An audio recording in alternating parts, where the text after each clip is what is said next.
What's going on, Leafs Nation? Victor here. And I won't lie, this is one of those topics that makes you stop and take a breath before even saying it out loud. There's a story floating around right now that asks a question a lot of us never wanted to seriously consider. What if the Leafs ever decided to step back and move their captain? Not because he isn't great, not because he hasn't delivered, but because the window, the pressure, and the direction of this team might be shifting. This matters because it goes way beyond one player. It's about identity. It's about whether this core can still get it done, or whether the organization ever has to make the most painful decision imaginable. And before we dive into this, quick ask. If you're a Leafs fan who appreciates honest conversations like this, hit that like button and subscribe. We're working toward 600 subscribers. And your support really helps this channel grow. Now let's talk about why this idea is even being discussed, and why it hits so close to home. The report centers around a hypothetical rebuild scenario, one where the Leafs, instead of pushing forward year after year, decide to get ahead of a potential problem. The uncomfortable truth is this: Auston Matthews hasn't looked like the same player emotionally over the last couple of seasons. Not in terms of effort, but in demeanor. He's more serious, more frustrated, and you can feel the weight he's carrying as captain. Some believe that combination, a new coach in Craig Berube, Mitch Marner leaving, and Matthews dealing with injuries, has clearly taken a toll. And when you look at his numbers this season, they're solid, but not at the level we're used to seeing from one of the most dominant goal scorers of his generation. And that's what makes this conversation so painful as a fan. Because when Matthews is at his best, he's electric. He's the best player I've ever watched wear the blue and white. Absolute Mount Rushmore level Leaf. The kind of player we dreamed about during those brutal years between 2005 and 2016.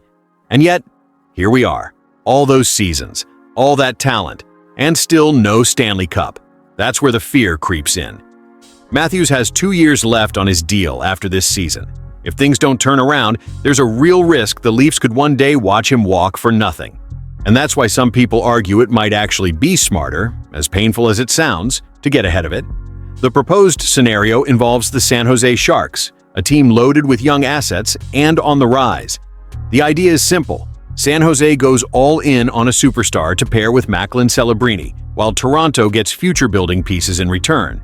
In this hypothetical, the Leafs would receive Logan Couture's LTIR contract to make the money work, 2 first-round picks, and Michael Misa, a young center who just scored 62 goals in junior, and happens to be from Oakville, a local kid the fan base could rally around. Is it perfect? No. Would it hurt? Absolutely. But that's the core of the argument. If the Leafs ever did choose to reset, this is the kind of package that could actually justify it. Still, as a fan, this idea feels almost impossible to accept. Trading the best player in team history isn't just a hockey move. It's an emotional earthquake, and it would come with massive backlash, no matter how logical the return looks on paper. So, what does this really mean for the Leafs right now? To me, this isn't about whether this trade will happen, because realistically, it probably won't. This is about what it says regarding the pressure this organization is under. When conversations like this start surfacing, well, it's a sign that patience is wearing thin, that the margin for error is shrinking, and that this core is running out of chances to prove it can finish the job. As a fan, this leaves me torn between hope and urgency.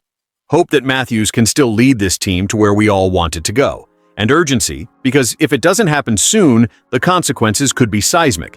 This isn't panic, but it is a warning light. Now, I want to hear from you. Do you think this is pure speculation that should never even be discussed? Or do you believe the Leafs eventually have to prepare for the unthinkable? Drop your thoughts in the comments, hit the like button if you appreciate real, honest Leafs talk, and subscribe to the channel. We're pushing hard to reach 600 subscribers, and every single one of you makes a difference. This is Victor, and no matter how uncomfortable these conversations get, we're in it together. Go Leafs, go!